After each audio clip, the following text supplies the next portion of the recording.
진심을 담아내는 인터뷰 스튜디오, 여기는 담백입니다. 부쩍 날씨가 추워졌어요. 주변에 감기 걸리신 분들이 참 많으시던데 두 분은 괜찮으신 거죠? 우리 기자님은 표정이 또 안 좋으세요. 어디 아프세요? 아, 저기 지금 따뜻한 나라에 갔다 왔더니. 그렇죠. 아, 그래요? 휴가 다녀오셨잖아요. 네, 오랜만에 갔다 왔습니다. 어디로 갔다 오셨죠? 저기 방콕에 좀 갔다 왔습니다. 네. 아, 좋네요. 어때요? 그쪽은 괜찮습니까? 아, 따뜻하더라고요. 네, 여기보다. 따뜻해요? 네, 그렇습니다. 그러면 방콕으로 이행시 잠깐 부탁드려도 됩니까? 방푸딩에? 네. 방콕에서 콕.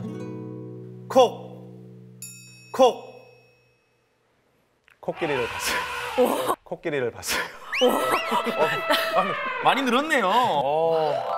거의 뭐 전문가가 다 돼가고 있습니다. 네. 네. 아, 예. 자, 그러면 오늘도 저희 인터뷰 스튜디오 담백에 반가운 손님이 찾아주셨거든요. 오늘의 손님 나와주세요.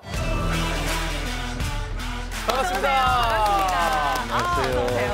네, 반갑습니다. 네, 당당한 걸음으로 나와주셨습니다. 네. 오늘도 자기소개서를 저희가 한번 보면서 어떤 분인지 한번 유추해 볼게요. 먼저 성격상 장점과 단점을 적어주세요라고 했는데 같습니다. 솔직 담백이라고 적어주셨어요. 저희 프로그램이랑 너무 잘 맞는 성격이시네요. 이걸 어떻게 저희가 해석을 해야 됩니까? 네. 솔직함으로 인해서 이제 진정성이 전달되는 경우도 있지만 솔직해서 손해보는 경우도 또 많이 있는 것 같습니다. 그래서 있죠. 네, 그런 의미에서 단점이라기보다는 약점이라고 하는 게 또 맞겠죠. 네네. 네, 아 좋습니다. 가장 듣고 싶은 말은 바른 사람, 그리고 가장 듣기 싫은 말이 저 너무 반갑네요. 없으시대요. 우리 그럼 아무 말이나 한번 해봐요. 제가 하는 일이 들어야 되는 일이고 이제 팔자가 센 사람이 하는 일이라 전생에 죄가 많아서 다 들어야 됩니다. 자, 그리고 애창곡은 심수봉의 무궁화인데요. 제가 백마송이장님이라는 곡은 들어봤어도 무궁화는 처음 듣는데 두 분은 알고 계세요? 저도 처음 듣는 노래예요. 좀 굉장히 좀 무거운 노래입니다. 그러면 살짝만 부탁드려 볼게요. 살짝만. 네. 제가 네. 정말 노래를 못합니다. 제가 노래를 부르면 원곡하고 완전히 달라집니다. 저희가 이 노래를 사실을 몰라요. 부르시면 원곡이에요.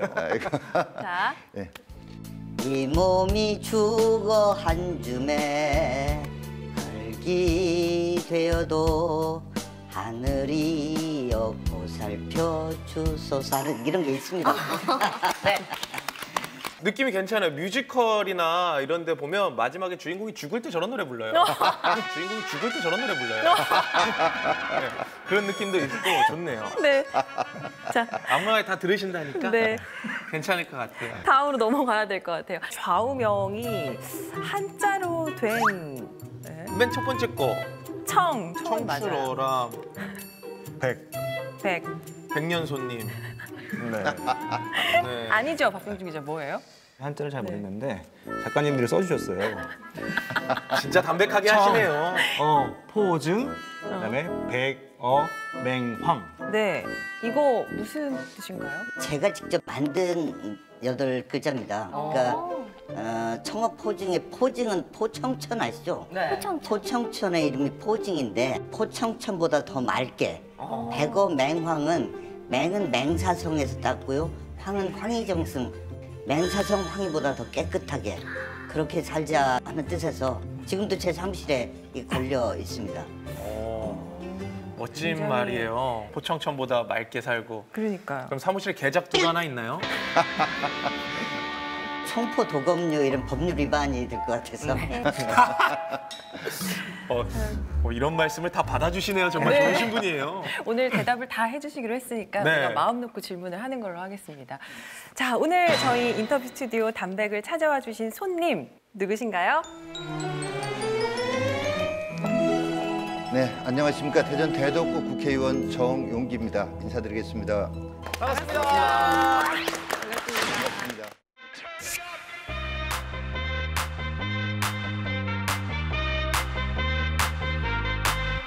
Somebody save your soul, cause you've been sinning in the city. I know too many troubles, all these lovers got you losing control. You like a drug to me, a luxury, my sugar and gold. I want the good life every good night, you're a hot one to hold. Cause you don't even know I can make your hands clap. Said I 지난 구청장 시절보다 더 낮은 데서 더 듣고 더 뛰는 일꾼의 자세 결코 잊지 않겠습니다.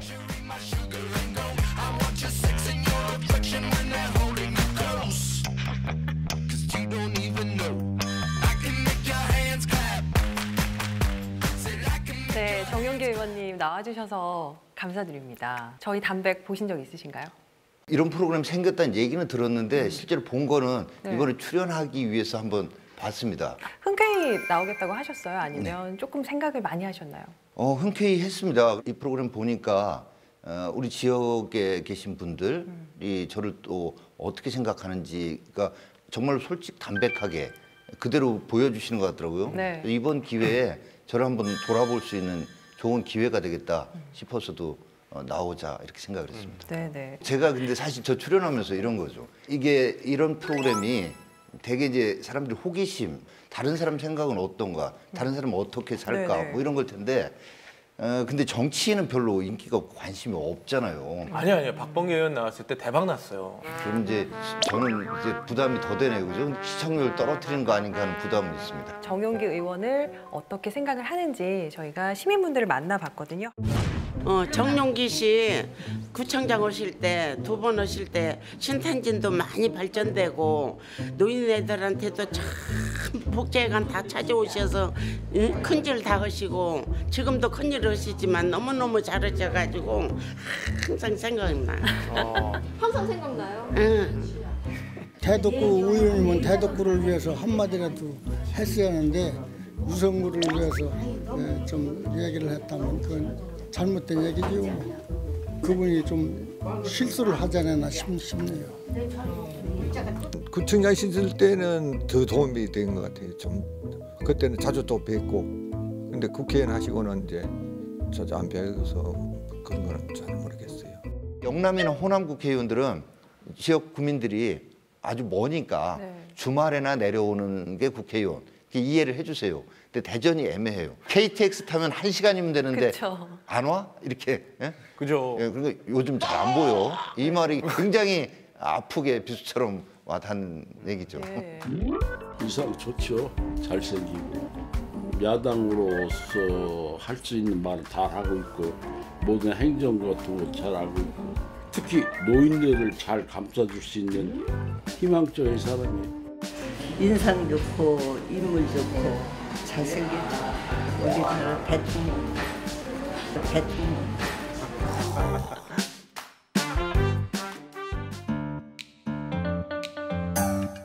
처음 봤어요. 몰라요. 그냥 뭐 사업하시는 분 같은 그런 느낌? 그 의원님인 걸로만 알고 있고 약간 젊은이들이 생각했을 때는 제 생각이기도 하지만 약간 꼰대라고 하나? 약간 그렇기도 하고 약간 젊은이들이 약간 이해할 수 없는 약간 그런 류의 말씀들을 좀 많이 하시더라고요. 어르신들과 상반돼요. 젊은이들과 많이 다른 반응이네요. 대덕에서는 정말 인기가 그러니까요. 거의 방탄소년단급이에요. 네.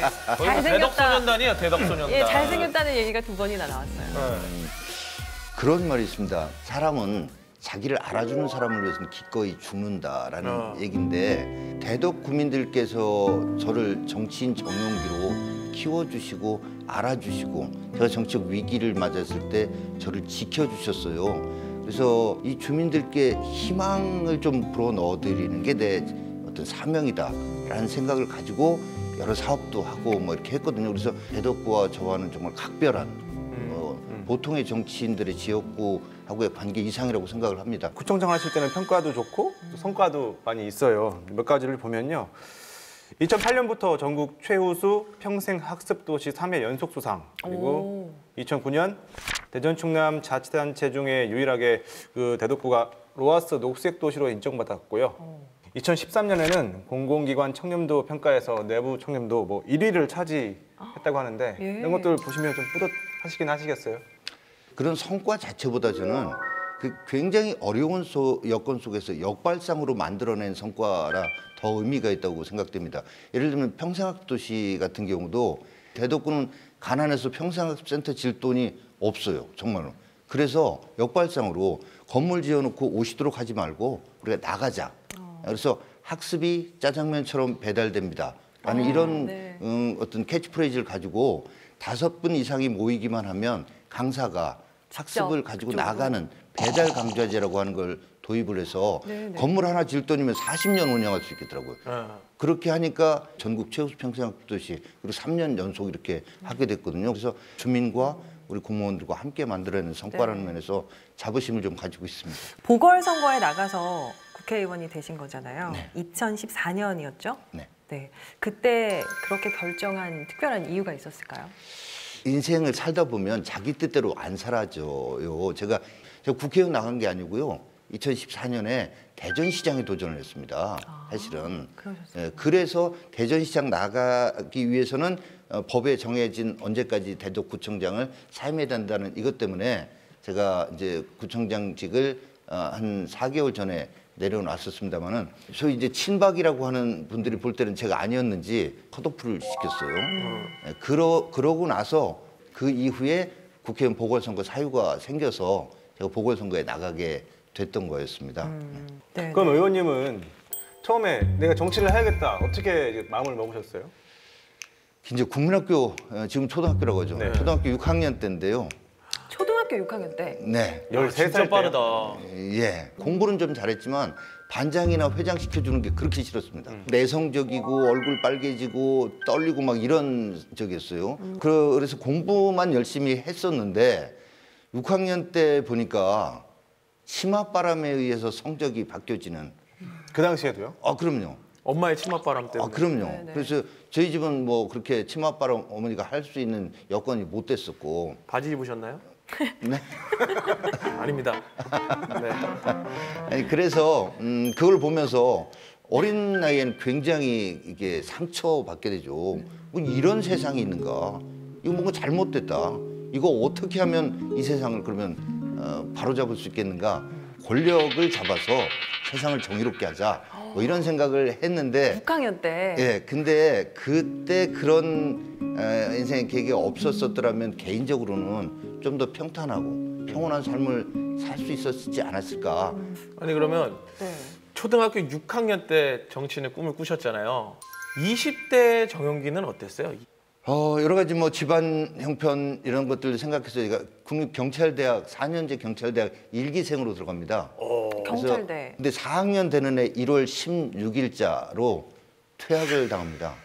갑자기요? 경찰대에서? 예, 근데도 들어가 보니까 권위주의 정권에서 경찰이 권력의 경찰이지 국민의 경찰이 아니더라고요. 그래서 나중에 내가 경찰 간부가 됐을 때 이런 교육을 받고 이런 생각만 한 경찰 간부 돼서는 안 되겠다 해가지고 아프락사스라는 독서 서클을 만들어서 독서하고 토론하고 했는데 그때 저는 우파 지식인들의 가령 뭐 김상엽 고대 총장, 김학준 서울대 교수 이런 분들의 글과 책도 읽고 토론했고 좌파라고 했던 이영희 교수 그때 뭐 한창 유행했던 전환시대의 논리, 8억 인구와의 대화, 우상과의 이성 이런 것들도 했어요.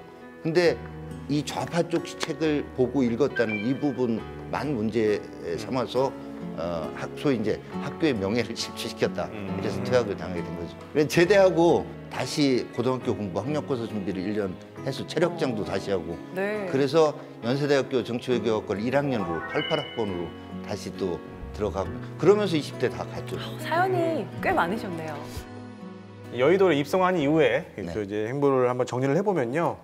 2015년에 새누리당 대전시당 위원장이셨고 2016년에는 새누리당 원내 수석 대변인 그다음에 그 이듬해 17년에 자유한국당 원내 부대표 이제 고속 성장했다는 느낌이 좀 들어요. 저는 뭐 그 느낌은 없고요. 국회에 들어가 보니까 국회의원과 국민이 이렇게 거리가 멀구나 하는 거를 알았지만 새삼 더 느끼게 되더라고요. 그러니까 국회의원을 우리를 대변해 주는 사람 또 우리를 대신해서 일을 해주는 사람 이렇게 느끼기보다는 아주 정말 불쾌하고 기분 나쁜 존재 그렇게 국회와 국회의원들을 생각하고 계시다 하는 걸 느끼면서 참 답답함 많이 느낍니다. 근데 사실 그거는 국회의원들한테도 문제가 많이 있다는 거 인정합니다. 어떤 점에서요? 국회의원들 중에는 줄 잘 서서 국회의원 된 분들 많은 것 같아요. 그리고 한 명만 얘기해 주시면 안 됩니까? 아이고 뭐 아니 물론 저보다 훌륭하고 처리할게요. 진짜 훌륭한 분들 많아요. 그런데 개인의 영달의 수단으로 생각하는 분들도 분명히 있는 것 같아요. 그런데 모든 국회의원을 다 그런 식으로 매도해서는 안 된다고 봅니다. 국회의원들 중에도 정말로 깨끗하게 열심히 일하려고 하는 사람들이 있다. 이런 면도 좀 봐주셨으면 합니다. 이런 인식들 때문에 그럼 국회의원 하시면서 힘들었거나 아니면 슬럼프 이런 것도 오셨을 것 같아요. 문자 폭탄 얘기했잖아요. 네. 거의 테러 수준으로 옵니다. 정말 엄청나게 쏟아져요. 받으셔서 봤어요? 그럼요. 거기에 정말 육두 문자부터 정말로 심한. 사실 그럴 때 오죽하면 국민들이 그럴까 이런 생각은 안 해보셨어요? 물론 그런 생각 하니까 살겠죠. 뭐 네. 탄핵당한 대통령이 분명히 국민들의 실망을 스스로 초래한 부분이 있다는 걸 제가 왜 뭐 인정하지 않겠습니까? 그런데 이 땅에서 사라져야 될 존재들로 다 이렇게 공격당할 때 그때 참 여러 가지 만감이 교차해요. 네. 그때 당 많이 나오고 싶으셨겠어요. 그때 실제로 당을 나간 분들 있잖아요. 많죠, 그러다 다시 돌아온 분들 있고. 근데 저는 박근혜 대통령 계실 때도 제가 그런 얘기를 했습니다. 이명박 대통령 계실 때도. 난 저분들보다 내가 이 당을 더 오래 한 사람이고 이게 어떻게 보면 내 당인데 진짜 주인은 집이 어려워진다고 집을 나갈 수 있겠습니까? 나간다는 건 한 번도 생각해보지 않았습니다. 국회의원 하면서 나 이거 참 잘했는데 이것 좀 잘 모르셔서 서운한 거 있으시면 오늘 좀 자랑 아닌 자랑한다라면 어떤 거 있으세요? 회덕의 경부고속도로 인터체인지를 하나 지금 더 만들어내는 게 확정이 돼 있습니다. 근데 그 박근혜 정부 시절에 제가 여당 국회의원이었지만 그걸 하자고 하니까 기재부에서 절대 안 된다. 하려면 대전시 돈으로 하게 해라 라는 겁니다. 근데 대전시 지방자치단체 재정 어렵거든요. 그러니까 어떻게든 국비를 따내기 위해서 그 설득했던 말씀을 다 드리려면 에피소드가 정말 많습니다. 이 연속적인 사업 말고 없던 사업을 지역의 현안으로 이렇게 새롭게 이슈화돼 가지고 이거를 예산까지 따내려면 굉장한 노력과 설득 뭐 이런 것들이 있어야 되는 거라는 거죠. 그렇죠. 지금 뭐 예산 얘기하셨는데 그러면 요즘 지금 예산 심의에서는 뭘 가장 중점적으로 생각하고 추진하고 계신가요? 아까 어떤 시민께서 유성구만 챙겼다고 하시잖아요. 네, 그게 뭐냐면 네. 국제과학 비즈니스벨트 사업이라고 하는 게 이명박 정부에서 시작돼가지고 박근혜 정부를 거쳐서 2021년에 문재인 정부에서 완성이 되도록 돼 있는 사업입니다. 말 그대로 사이언스와 비즈니스, 기초연구 역량을 높이고 그거를 가지고 일자리도 만들어내고 사업하자. 그거를 대전과 충청 중심의 어떤 이 공간에서 해내자는 국가 핵심 사업인데 이게 제가 이 국회 과방위에 가보니까 내년 예산에서 1,753억 전체 사업비의 거의 30% 가까이가 삭감이 되어 있는 거예요. 네. 대전, 세종, 청주 이 메갈로폴리스 시대가 열리고 있다고 보는 거거든요. 그 핵심의 국제과학 비즈니스벨트 사업이 있다고 생각을 해서 제 지역구 일이 아니지만 챙겨야 되겠다 해서 적극적으로 문제 제기를 하고 이슈화해서 지금 최종 확정은 안 됐습니다만은 적어도 2021년에 완공하는데 차질이 없도록 하는 그 정도의 예산층이라도 이뤄내는 거에는 과기부 장관도 동의를 했습니다.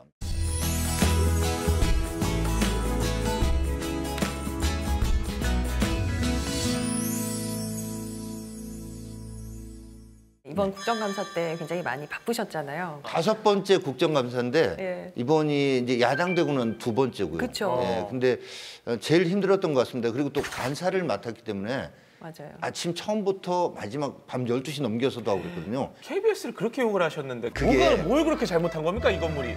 그 각각의 역할이 있어요.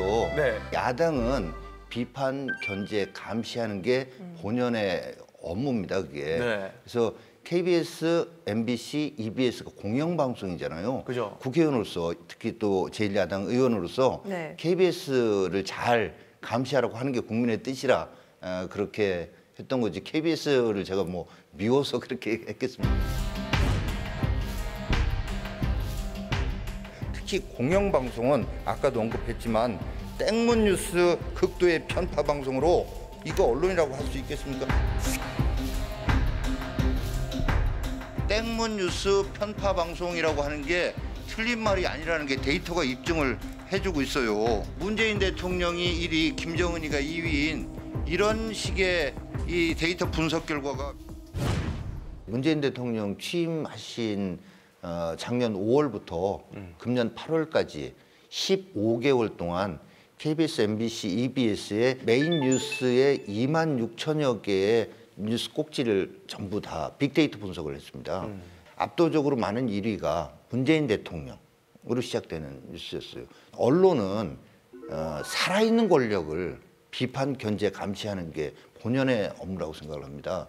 그래서 과거 정부 잘못한 거 있습니다. 그거 비판해도 좋은데 살아있는 권력, 지금 현재의 권력을 비판하고 견제하는 이 본연의 기능을 할 수 있도록 방통위가 지도 감독권이 있으니까 제 역할을 해라라고 이번에 국정감사에서 얘기를 했던 겁니다. 의원님 뭐 그런 지적도 뭐 일리가 있는데 이 전 정권에서는 땡방 뉴스라는 이야기를 들었고요.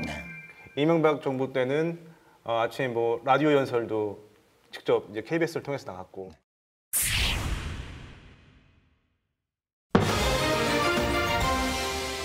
박근혜 대통령이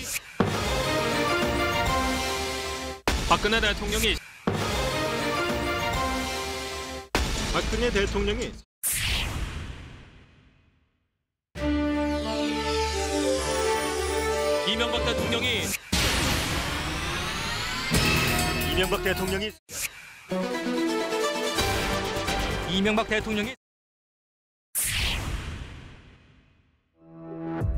박형준 청와대 홍보기획관은 국민이 대통령의 목소리를 직접 듣고 국정을 이해하는 것이 의미 있다는 판단에 따라 이명박 대통령의 주례 라디오 연설을 추진하겠다고 밝혔습니다. 안녕하십니까. 대통령입니다.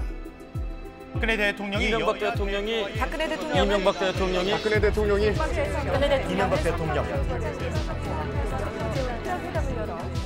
사실 공영방송이 많이 신뢰를 잃었다는 얘기는 지난 정권에서부터 나온 문제잖아요. 그 당시에 있었던 언론 탄압이나 공영방송에 대한 그런 억압들은 반성하지 않으면서 지금 내 입맛에 맞지 않는 보도를 한다는 이유로 현재 언론은 망가졌다, 문재인 정부 문제다라고 얘기하는 거는 비판이 아니라 비난이죠. 그 이전에도 이런 지금 문제의식을 항상 갖고 계셨던 거예요? 그럼요. 그때 그 이전엔 왜 안 가졌겠습니까? 그런데 그래서 바로 그때는 얘기를 안 하셨어요. 그래서 바로 그때는 얘기를 안 하셨어요. 당시에는 제가 뭐 과방위가 아니어서 안 했다라기보다는 그때 과방위 안에서 야당 의원들이 그때 또 이런 얘기를 많이 하셨어요. 저희가 집권했을 때도 방송이 그렇게 했다면 그건 잘못된 거였다. 지금도 잘못된 거다. 과거에 그랬으니까 지금 우리도 똑같이 하는데 무슨 잘못이냐? 이거는 아니잖아요. 그러면 다음 이제 정권 때 정권이 바뀌어서 여당 야당이 바뀐다. 그러면 그때도 지금처럼 똑같이 비판을 하실 건가요?